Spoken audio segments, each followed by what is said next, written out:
Crime alert, जुर्म के खिलाफ आवाज।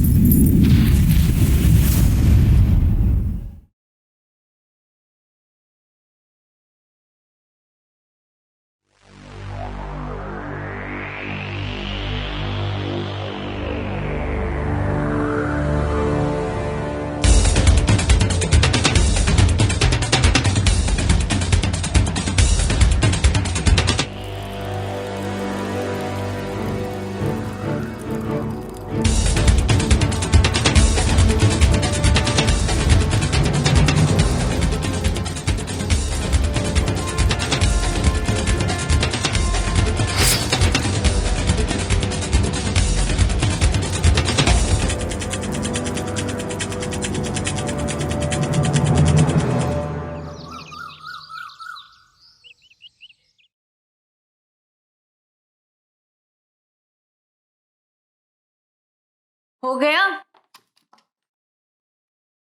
एक्सन जीरो नहीं, मैक्स के इक्वेशन। जो मैंने इक्वेशन दिया था सॉल्व किया तुम लोगों ने? चलो जल्दी करो।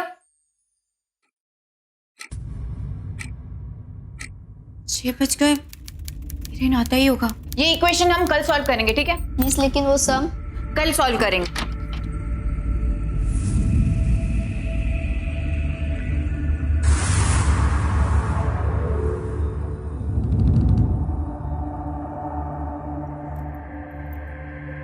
जल्दी आना।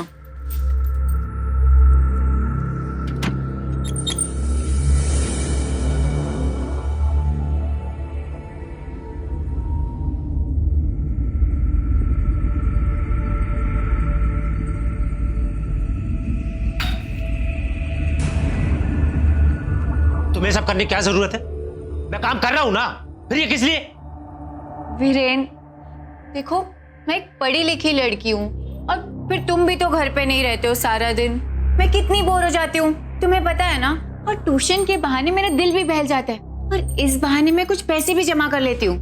मुझे तुम्हारे पैसों की कोई जरूरत नहीं है। ऑफिस से आता हूँ तो मुझे शांति चाहिए। और ध्यान रखना, आगे से 6 बजे के बाद ये सब नहीं दिखना चाहिए, समझ गई? अच्छा बाबा, कल से 6 बजे के बाद कोई भी नहीं आएगा, प्रॉमिस। सॉरी बाबा, माफ कर दो अभी। अच्छा सुनो, मैंने तुम्हें आज टिफिन में बैंगन की सब्जी दी थी, बताओ कैसी लगी? अरे बैंगन की सब्जी बैंगन जैसी लगेगी ना, कद्दू जैसी तो नहीं लगेगी।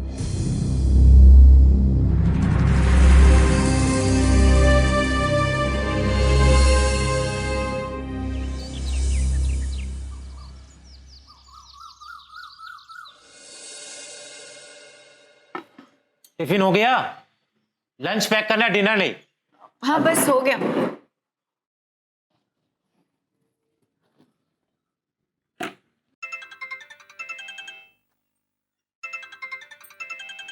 मधुरिमा,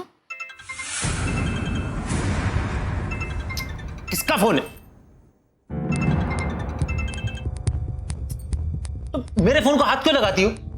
ये तो वही है ना जिसने अभी तुम्हारा ऑफिस ज्वाइन किया है। हाँ ये वही है। अरे किसी ऑफिस के काम के लिए कॉल किया होगा। लेकिन वीरेन, तुमने उसका कॉल क्यों नहीं उठाया? बोले तुम्हें हर बात की क्लैरिफिकेशन चाहिए। मैं क्यों फोन नहीं उठाता, किसका फोन है, कहां से आया, क्यों आया? अरे यार तुम बस लेट कराने के अलावा और कोई काम नहीं है तुम्हें। हद है।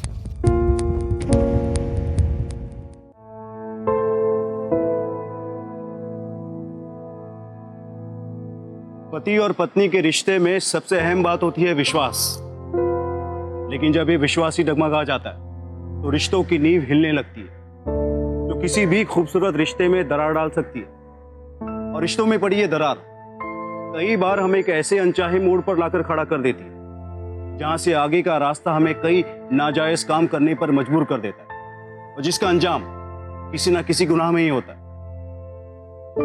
नमस्कार, मैं गिरीश जैन। क्राइम अलर्ट के आज के इस एपिसोड में हम आपको एक ऐसी घटना से रूबरू कराने जा रहे हैं जिसे देखकर आप यकीन नहीं कर पाएंगे कि ऐसा भी हो सकता है।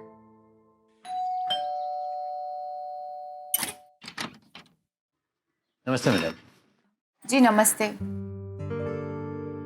सॉरी, मैंने आप लोगों को पहचाना नहीं। जी मेरा नाम राम नारायण है और ये मेरा बेटा राज है। Hello ma'am. आपसे ट्यूशन के बारे में कुछ बातें करनी थी। अच्छा आइए ना।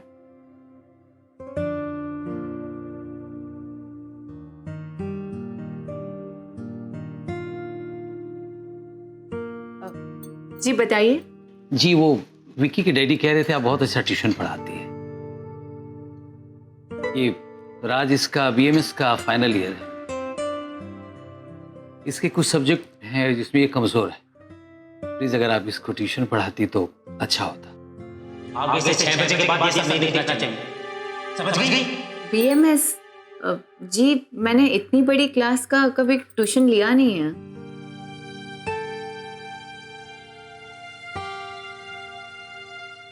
प्लीज मैम, आप अच्छा पढ़ाती हैं इसीलिए तो हम लोग आपके पास आए। आपका जो फीस होगा वो हम लोग दे देंगे।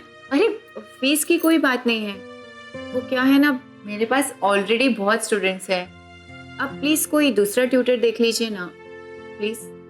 दूसरा ट्यूटर क्यों मैम? आप पढ़ाती तो अच्छा रहता, शायद इसकी जिंदगी बदल जाती, और इसकी जिंदगी बदल जाएगी तो हमारी जिंदगी भी बदल जाएगी।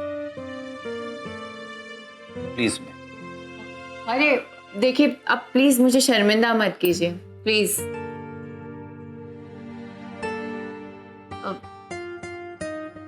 ठीक है, कल से 4 बजे आ जाना, लेकिन ठीक 4 बजे। Okay ma'am, thank you. Thank you ma'am. You're welcome। चल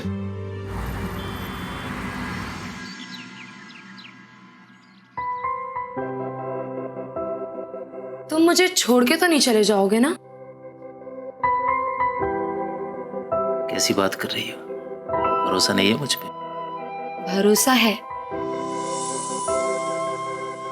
लेकिन तुम्हें मुझसे कोई हसीन लड़की मिल गई तो तुम क्या करोगे? तुम्हारी कसम, इस जिंदगी में तुमसे बेहतर कभी कोई नहीं मिलेगा। लेकिन बेबी, कब तक ये चुपके छुपा के मिलेंगी? एक ही तो जिंदगी मिली है। डार्लिंग तुम टेंशन मत लो, तुम्हारी जिंदगी में इतनी खुशियां भर दूंगा, जल्दी कुछ करता हूं।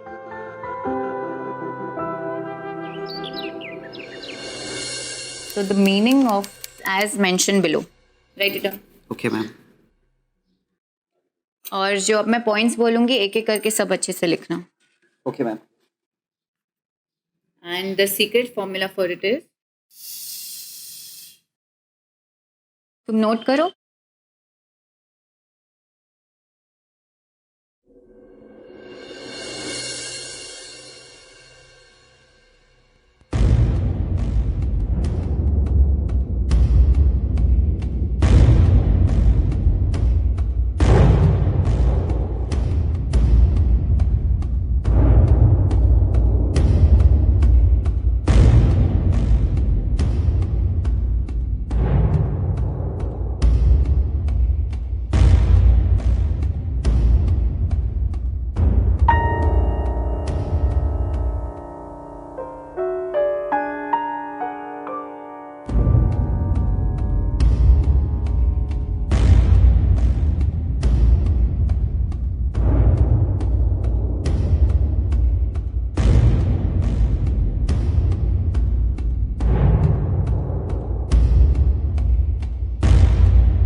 राज, वो पैराग्राफ लिखा, कंप्लीट किया? क्या?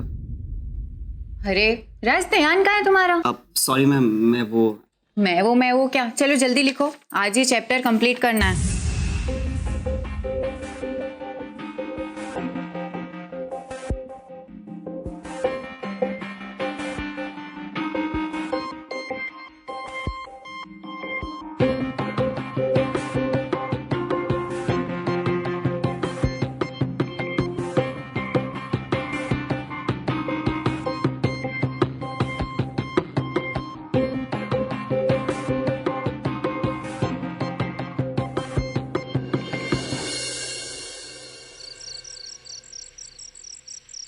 नहीं बस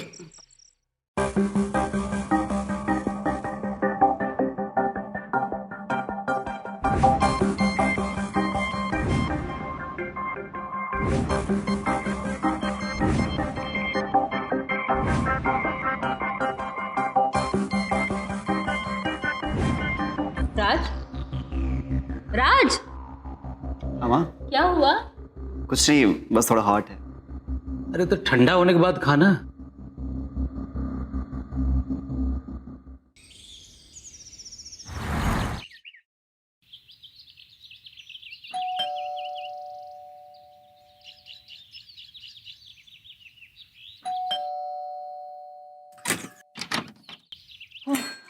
आओ। सॉरी, मैं बाथरूम में थी।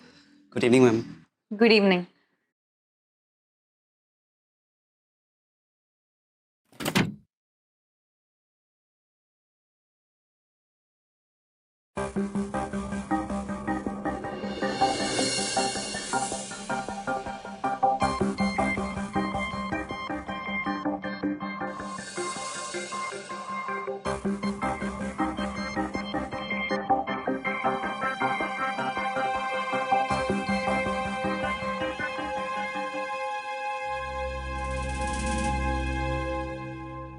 मैं तुम्हें कॉल करने ही वाली थी, लेकिन मेरा बैलेंस खत्म हो गया। इसके लिए इतना परेशान होने की क्या जरूरत है मैम? मैं अभी आपको ऑनलाइन रिचार्ज कर देता हूँ। Online recharge? जी मैम, ऑनलाइन रिचार्ज। वो कैसे? आइए, मैं आपको लैपटॉप में दिखाता हूँ।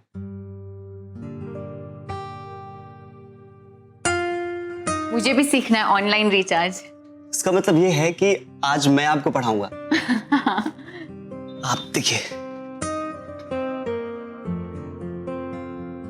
आप सबसे पहले ये ऑनलाइन रिचार्ज ऐप खोलते हैं। आप यहाँ हो गया। आप इसके बाद आपको जितना रिचार्ज करना है वो अमाउंट डाल दीजिए। हो गया। आप ऐसे नहीं मैम,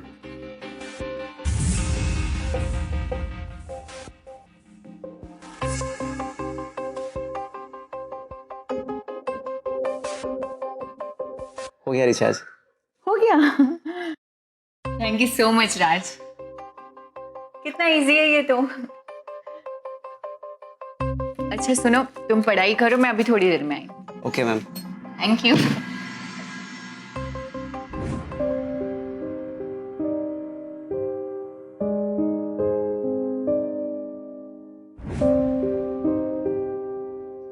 हो गया राज? जी ma'am. Raj thank you so much. वो किस लिए? ऑनलाइन रिचार्ज सिखाने के लिए। अच्छा सुनो, अब हम कल पढ़ाई करेंगे, तुम नेक्स्ट चैप्टर रिवाइज करके आना। Okay ma'am. मैम, मैंने आपको रिचार्ज करना सिखाया, उसकी फीस? फीस क्या लोगे? आप कुछ नहीं, बस एक सेल्फी। अच्छा ले लो।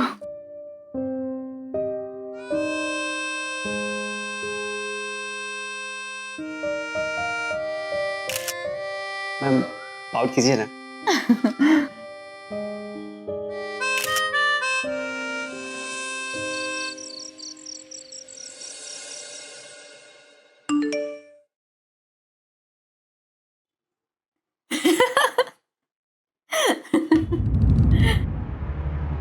क्या बात है, आज बड़ी हंसी आ रही है। अरे राज है ना, उसने इतने जोक्स भेजे। राज ने?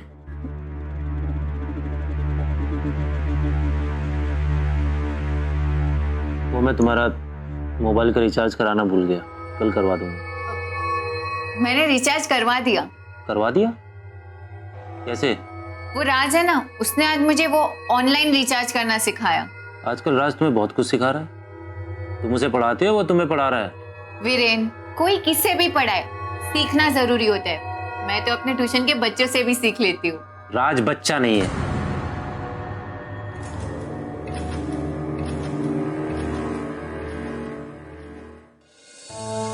अक्सर हम लोगों के गलत इरादों को भाप नहीं पाते कि आखिर कोई क्यों हमारे संपर्क में आ रहा है, वो हमसे क्या चाहता है। लेकिन हमें जरूरत है कि हम थोड़ा सा अलर्ट रहकर सामने वाले के इरादों को भाप लें। अगर हम सामने वाले के इरादों को भाप लेते तो आने वाली कई मुसीबतों से बच सकते। राज अपनी ट्यूशन टीचर अंकिता की तरफ आकर्षित हो रहा था। वो उसके करीब आने का, उसे छूने का कोई ना कोई बहाना ढूंढ रहा था, क्योंकि अंकिता ने बात कभी महसूस नहीं की, या पति के प्यार में हताश होकर वो भी राज की तरफ आकर्षित हो रही थी।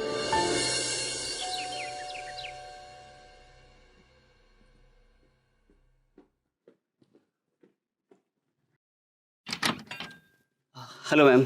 Hello, very good. आजकल तुम बराबर टाइम पे आ रहे हो। आओ।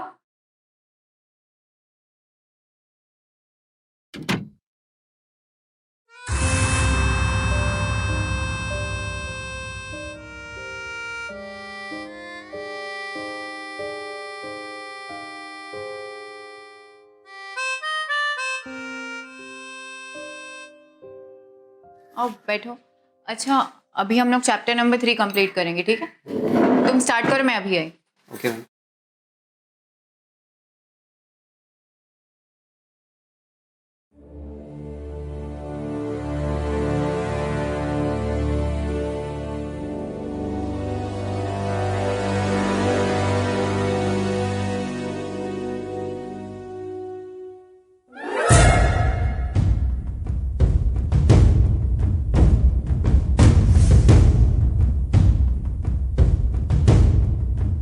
राज, राज जी क्या कर रहे हो? छोड़ो मुझे। नहीं मैम, जो बहुत पहले करना चाहिए था। राज मैं तुम्हारी टीचर हूँ। लेकिन आज मैं आपको पढ़ाना चाहता हूँ। राज छोड़ो, राज कोई आ जाएगा, छोड़ो। कोई नहीं आएगा मैम। राज छोड़ो।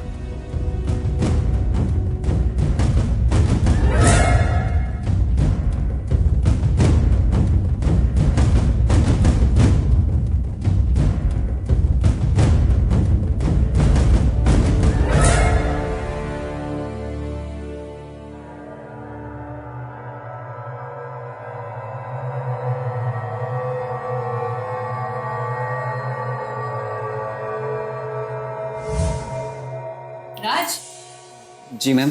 क्या हो गया तुम्हें? आजकल बड़े खोए खोए रहते हो। देखो तुम्हें कुछ प्रॉब्लम है तो मुझे बता सकते हो, या फिर किसी से प्यार तो नहीं हो गया है? हाँ जी मैम, किसी से बेहद प्यार करता हूँ। अरे वाह, तो इतना सोचने की क्या बात है? जाओ उसे जाकर कह दो, क्योंकि लड़कियां है ना इसी बात का वेट करती रहती।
राज, राज ये क्या कर रहे हो तुम? कुछ पागल हो गए हो क्या? राज, राज तुम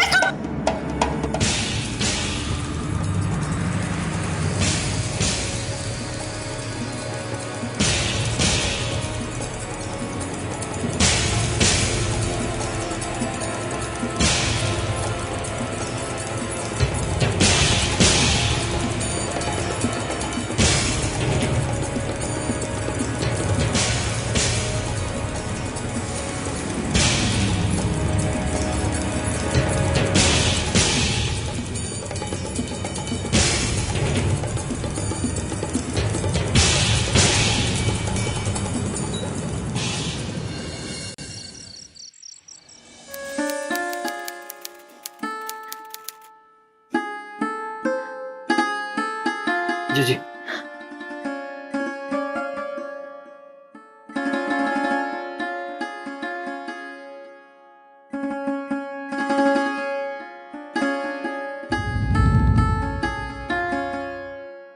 कोई जरूरत नहीं है पुलिस स्टेशन जाने की और ये बात लोगों में फैलाने की। इन सब मामलों में ना लड़की और लड़की के घर वालों की बदनामी होती है। जीजा जी आप ये कैसी बात कर रहे हैं?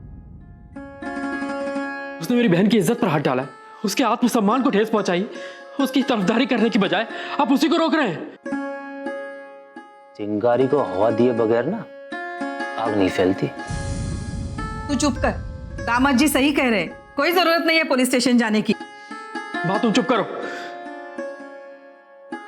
देखिए जीजा जी, उसने मेरी बहन की इज्जत पर हाथ डाला, उसको छोड़ूंगा तो नहीं मैं, और हम पुलिस कंप्लेंट जरूर करेंगे चाहे कुछ भी हो जाए। ये हम दोनों पति पत्नी का मामला है, तू बीच में टांग अड़ाने वाला कौन होता है? जी जी तू चल मेरे साथ। किशोर, तू बहुत ज्यादा होशियार है क्या? जब तेरे को एक बार बोला कोई पुलिस में नहीं जाएगा तो नहीं जाएगा। ये मेरी इज्जत का सवाल है। जी जी तू चल मेरे साथ, हम रिपोर्ट अभी लिखवा के आएंगे। चल। मना किया तुझे समझ में नहीं आता? देखो जीजा जी हमारे बीच में मत आओ। जी तू चल। तेरा दिमाग खराब हो गया। हाँ दिमाग खराब हो गया मेरा, तेरे साथ चूड़ियां पहन के नहीं बैठा हूं। मेरी बहन की इज्जत पे हाथ डाला है। किशोर मेरा हाथ उठ जाएगा बता रहा हूं मैं। हाँ दिखा हाथ उठा के। ना मर दे तू, ना मर। अपने तेरे साथ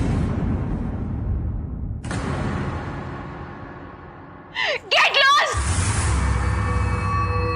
निकल जाओ तुम यहाँ से। आज के बाद मुझे तुम्हारी शक्ल भी नहीं देखनी है। जाओ जाओ तुम। Get lost.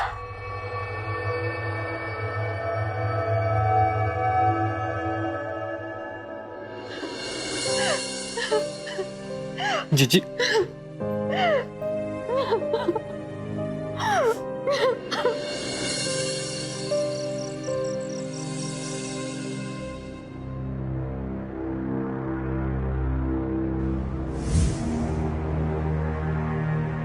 अबे क्या हुआ, क्या सोच रहा है? यार विनोद मुझे बहुत टेंशन हो रही है। जोश में आके मैंने बहुत गलत कर दिया। अब पता नहीं क्या होगा। यार पापा बहुत खतरनाक ऑफिसर है, मुझे छोड़ेंगे नहीं। अबे तू क्यों घबरा रहा है? देख हर माँ बाप को है ना अपने औलाद की चिंता होती है, और तेरे पापा कोई ना कोई सॉल्यूशन निकालेंगे यार। तू चिंता मत कर, ठीक है? चले दारू पीते।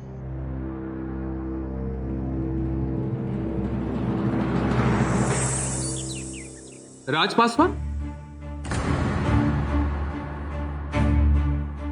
ये क्या कह रही हैं आप? आपको पक्का यकीन है कि आपके साथ छेड़छाड़ करने वाला लड़का राम नारायण पासवान का बेटा राज ही था? सर आप मुझसे ये सवाल 3 बार पूछ चुके हैं और मैं आपको 3 बार जवाब दे चुकी हूँ कि हाँ वो लड़का राज पासवान ही था। आप कोई एक्शन लेने की बजाय मुझसे वो सवाल बार बार क्यों पूछ रहे हैं? देखिए मैडम, मामला कुछ टेढ़ा है, आपको थोड़ा इंतजार करना पड़ेगा। बस बड़े साहब आते ही होंगे। सर आप ये कैसी बात कर रहे हैं? जब तक बड़े साहब नहीं आएंगे हम लोग यहाँ ऐसे ही बैठे रहेंगे। क्या करूं, मामला ही कुछ ऐसा है। जब तक बड़े साहब नहीं आ जाते मैं आप लोगों की FIR नहीं लिख सकता। आपकी FIR लिखी जाएगी।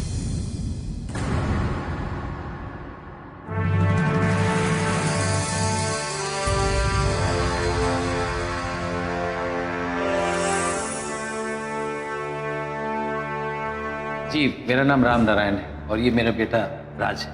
Hello ma'am.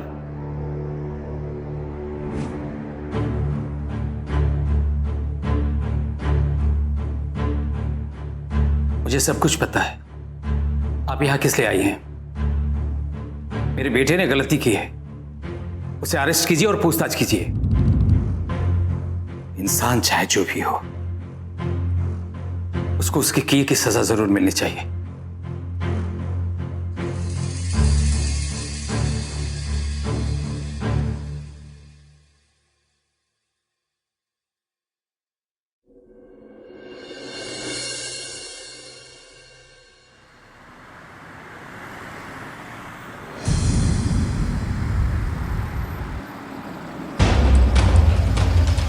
राज!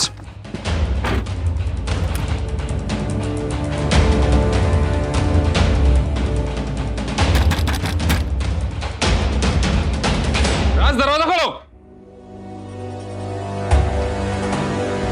राज दरवाजा खोलो! क्या बात है राज? कौन आया है? कोई नहीं माँ। हटो।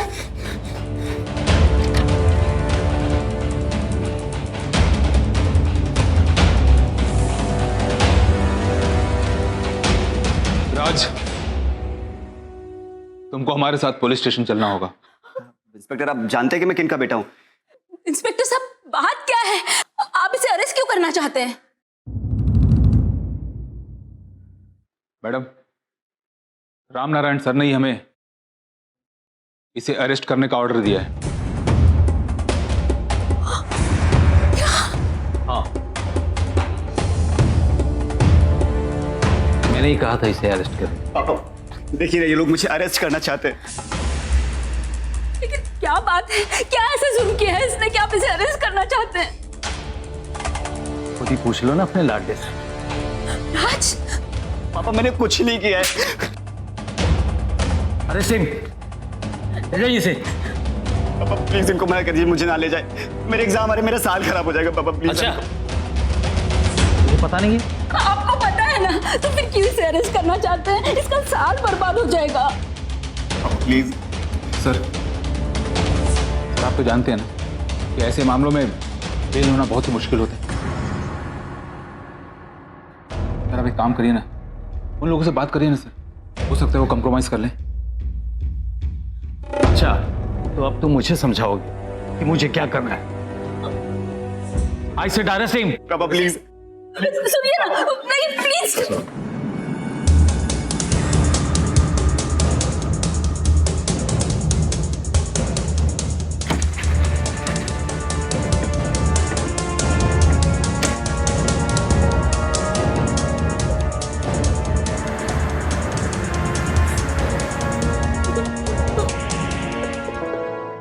क्या अपने ऊपर हुए अन्याय के खिलाफ आवाज उठाकर अंकिता ने कोई गलती की थी?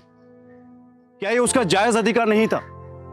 अक्सर हम ऐसी बातों को सीरियसली नहीं लेते, उसे अनदेखा कर देते, लेकिन हमें नहीं भूलना चाहिए कि गुनाह को सहना या चुप रहना भी एक गुनाह होता है, क्योंकि ऐसा करके हम गुनहगार को एक और गुनाह करने का मौका देते। अंकिता ने लड़ाई शुरू तो कर दी थी, लेकिन क्या उसे अंदाजा था कि ये लड़ाई अब उसके सामने कितनी मुसीबतें खड़ी करने वाली थी? लेकिन अब उसकी लड़ाई शुरू हो चुकी थी। बेबी, हम कब तक ऐसे ही रहेंगे? कोई रास्ता निकालो ना कि हम हमेशा के लिए साथ हो जाएं। हो सकता है तुम्हारे हिसाब से कोई रास्ता निकला है।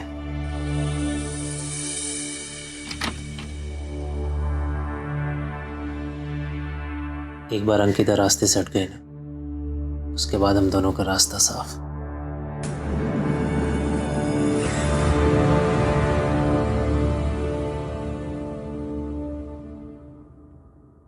फिर हम इस घर में इसी तरह हमेशा रह सकेंगे।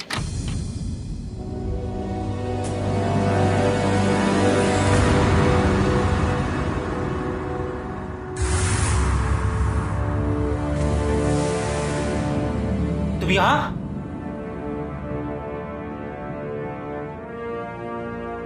लेने तो मैं अपने सर्टिफिकेट्स आई थी,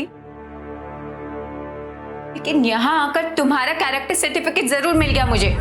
कैरेक्टर तुम्हारा लूज है, मुझे तुम में और तुम्हारी जिंदगी में कोई दिलचस्पी नहीं है। जाओ जाके जो करना है। शर्म नहीं आती तुम्हें वीरेन? अपनी पत्नी पर ऐसा इल्जाम लगाते हुए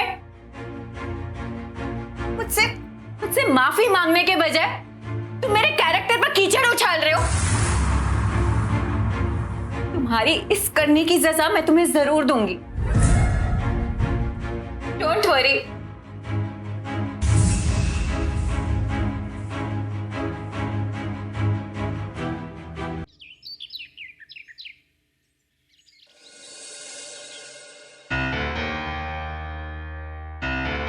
अब यहाँ क्यों आए हो?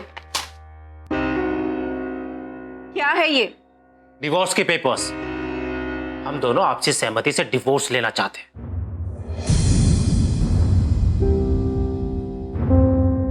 अब ये रिश्ता यहीं पे खत्म। वीरेन, रिश्ता तो हमारा तभी खत्म हो गया था जब तुमने उस मधुरिमा से रिश्ता जोड़ा था। अब ये बेफजूल की बातें बंद करो और लो इसमें साइन करो। नहीं करूंगी मैं साइन। तुम्हें क्या लगता है कि मैं कोई अबला नारी हूं जो तुम्हारे आगे गिड़गिड़ाऊंगी? नहीं वीरेन, मैं तुम्हें डिवोर्स जरूर दूंगी, लेकिन इतनी आसानी से नहीं। मैं तुम्हें तब तक डिवोर्स नहीं दूंगी जब तक तुम्हारा असली चेहरा दुनिया के सामने नहीं लाती। अब हम सीधे कोर्ट में मिलेंगे और डिवोर्स मैं तुम्हें वहीं दूंगी।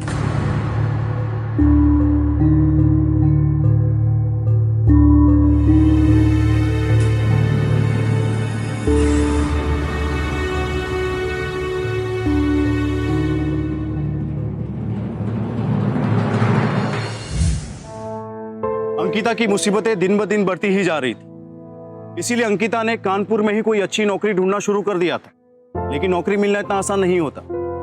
इसी दौरान कोर्ट ने राज की जमानत मंजूर कर दी और अंकिता इस बात से बिल्कुल अनजान थी कि अब उसकी जिंदगी में कौन सा मोड़ आने वाला है। माँ, राज, राज मेरा बच्चा, मेरा बेटा।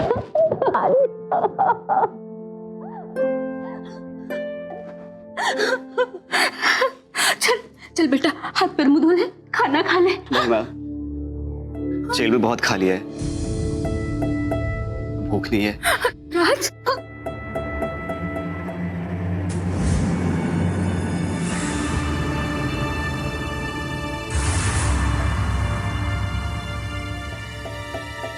काम हो जाएगा। भाई चाय लेकर आऊं?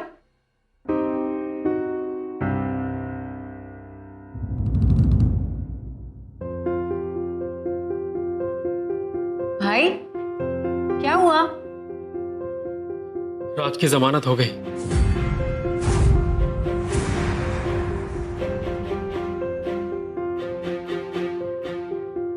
जमानत ही तो हुई है ना, कल फिर अंदर जाएगा। तू टेंशन मत ले बेटी, तेरी मदद भगवान करेंगे।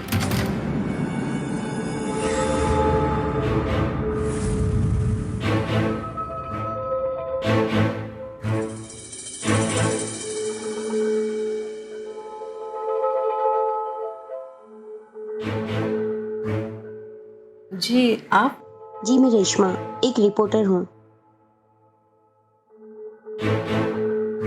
अंकिता, मैंने तुम्हें फोन किया था, हमारी बात हुई थी। हाँ, आई एम सो सॉरी, मैं भूल गई। माँ, मैंने तुझे बताया था ना उस जर्नलिस्ट के बारे में। हाँ, बैठो ना बेटी, चाय पियो। नहीं माँ जी, थैंक यू। वो क्या है ना, आज मुझे बहुत सारा काम है और अंकिता से उसके केस के बारे में मुझे बहुत सी बातें करनी है।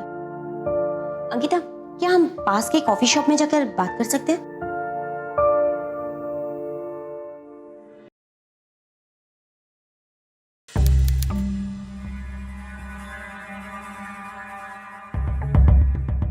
भैया बता रहे थे कि राज की जमानत हो गई है। हो जाने दो, ये मेरा प्रॉमिस है। मैं उसकी ऐसी रिपोर्ट बनाऊंगी कि उसकी बेल कैंसिल हो जाएगी।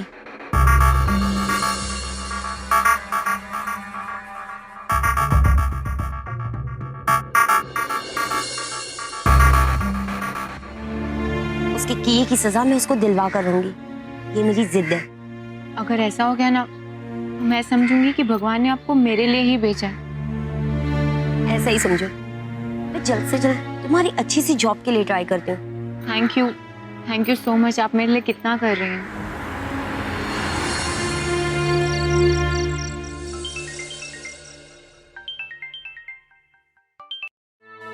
हेलो हेलो हेलो, कौन है जो इतनी रात में फोन कर रहा है? पता नहीं, अननोन नंबर है। हेलो हेलो हेलो हेलो, पहचान लिया मुझे? मैंने आपको सिर्फ छुआ और आपने इतना बड़ा बवाल खड़ा कर दिया। पुलिस कंप्लेन करके आपने मेरी जिंदगी बर्बाद कर दी। अब मैं आपको बताऊंगा कि जिंदगी बर्बाद होती है तो कैसा लगता है।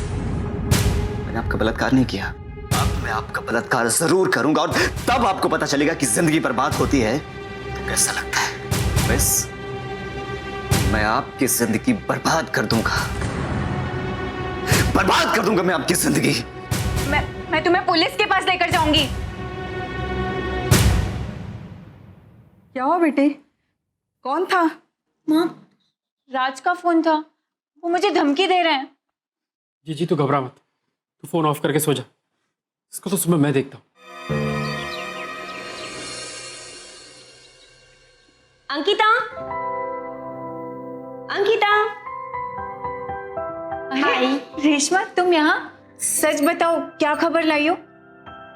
तो तुमने मुझे पकड़ ही लिया कि मैं यहाँ बिना मतलब के नहीं आऊंगी। बिल्कुल, तुमने ही तो कहा था कि अगली बार तुम गुड न्यूज के साथ ही मिलोगी। बताओ क्या है? तो वो ये गुड न्यूज है कि मैंने तुम्हारे लिए बहुत अच्छी वाली जॉब ढूंढ ली है और जिसकी इंटरव्यू के लिए कल तुम्हें मेरे साथ लखनऊ जाना है। सच?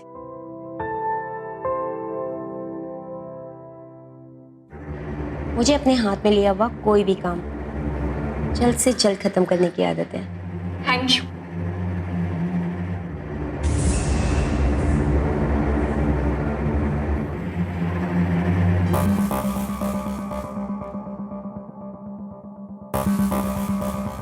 एक मिनट, हाँ आई।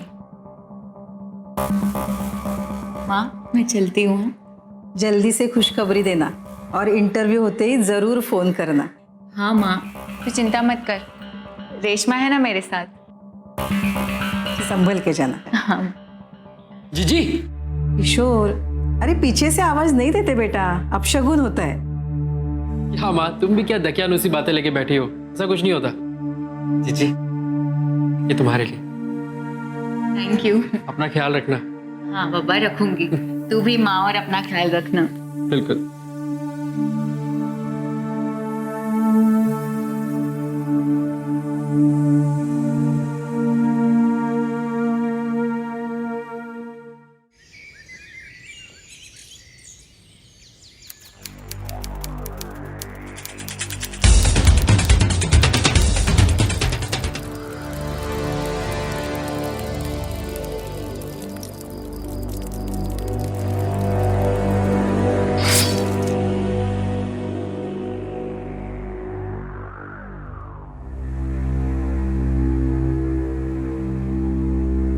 माँ ऐसे यहाँ क्यों बैठी है?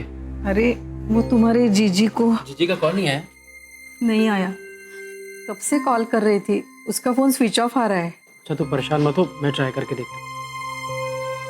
आप जिस नंबर पर कॉल कर रहे हैं वो या तो पहुंच से बाहर है, क्या हुआ? या अभी बंद है। स्विच ऑफ आ रहा है। सर मेरी बहन लापता हो गई। वो किसी रेशमा नाम के रिपोर्टर के साथ लखनऊ गई थी जॉब के लिए इंटरव्यू देने। उसके बाद से उसका फोन बंद आ रहा है। सर मैं उसी की रिपोर्ट लिखाने आया हूँ। आपके पास उनकी कोई तस्वीर है? हाँ सर। सर ये देखिए। आप ये फोटो मुझे सेंड कर दीजिए, मैं इस फोटो को सारे थानों में सर्कुलेट कर देता हूँ और इन्वेस्टिगेशन शुरू करते हैं। जैसे मुझे आपकी बहन के बारे में कुछ पता चलेगा हम आपको इन्फॉर्म कर देंगे। ओके? Okay sir.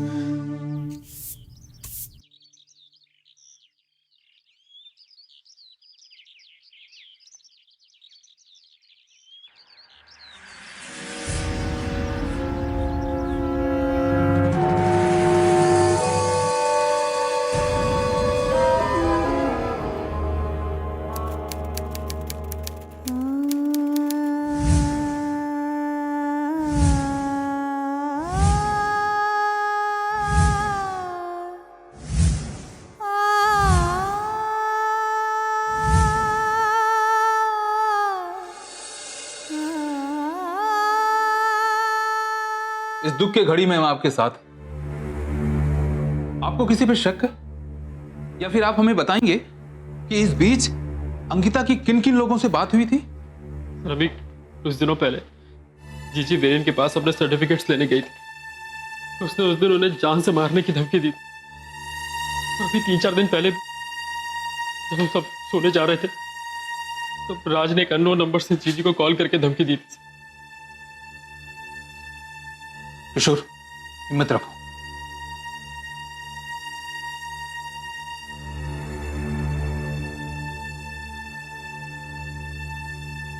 माँ जी नमस्कार। माँ जी पुलिस अपना काम कर रही है और दोषियों को जल्द से जल्द सजा मिलेगी। नमस्ते माँ जी।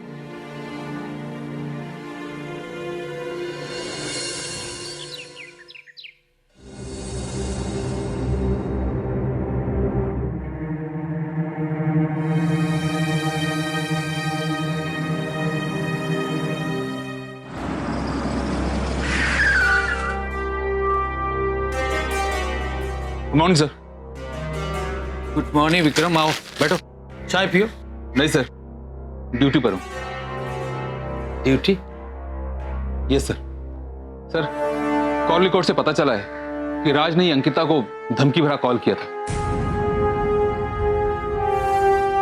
सर हमें राज को अरेस्ट करना होगा। राज? राज! आप जी पापा। इंस्पेक्टर साहब क्या कह रहे हैं? ये सच है? क्या कह रहे हैं इंस्पेक्टर साहब? यही कि तुमने अंकिता को धमकाया था फोन पे?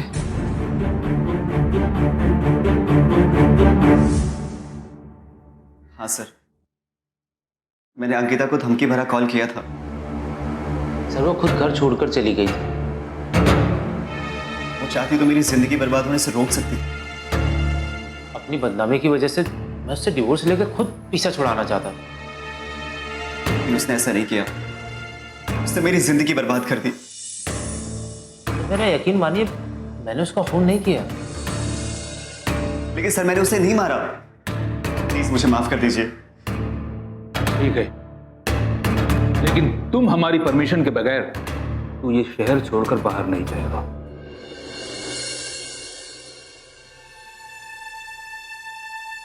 जी मैं रेशमा, एक जर्नलिस्ट हूँ। अंकिता से उसके केस के बारे में मुझे बहुत सी बातें करनी है। अंकिता, पास के कॉफी शॉप में जाकर बात कर सकते हैं?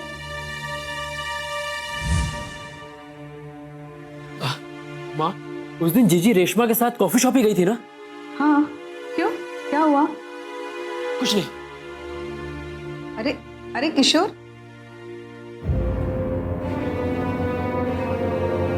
हेलो सर, मुझे कुछ याद आया। मुझे आपसे अभी मिलना है सर। Okay sir.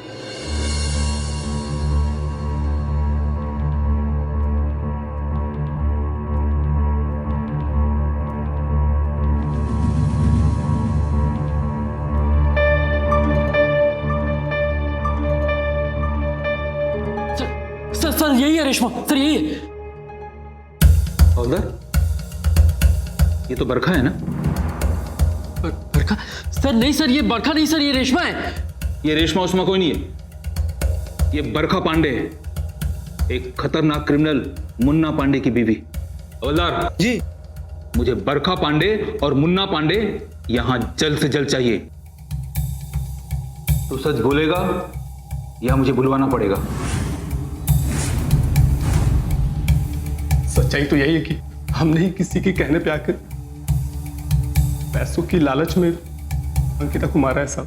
कौन है वो और अंकिता को उसने क्यों मरवाया?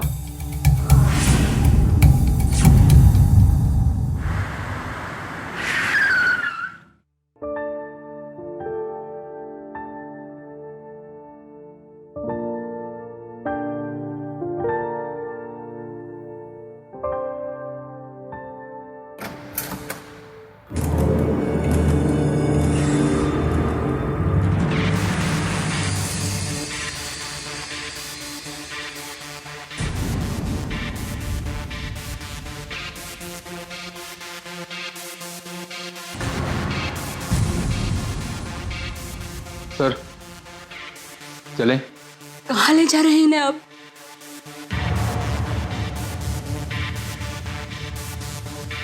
Sir please. क्या बात है, कुछ तो बोलिए।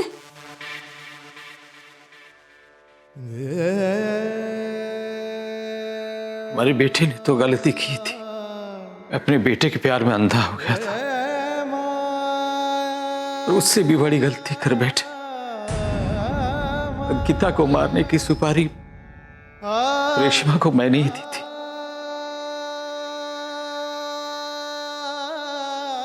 आज मुझे एहसास हो रहा है कि अपने बच्चों को हद से ज्यादा प्यार करने का नतीजा क्या हो सकता है। मुझे लगा मैं उसे सारे गुनाहों से बचा लूंगा, लेकिन मैं एक पुलिस ऑफिसर होते हुए खुद भूल गया कि ये सब मुमकिन है। एक ईमानदार पुलिस ऑफिसर की बेदाग छवि को मैंने दागदार कर दिया। मैं अपना जुर्म कबूल करता हूं।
कहते हैं औलाद माँ बाप का सबसे बड़ा धन होता है, इसीलिए औलाद का ये मोह कभी कभी माँ बाप के लिए बेहद ही घातक साबित हो जाता है। यही गलती एक जिम्मेदार पुलिस अफसर रामनारायण से हो गई थी, जिसकी सजा उसके साथ उसके परिवार को तो भुगतनी पड़ी ही, साथ में अंकिता के परिवार को भी भुगतनी पड़ी।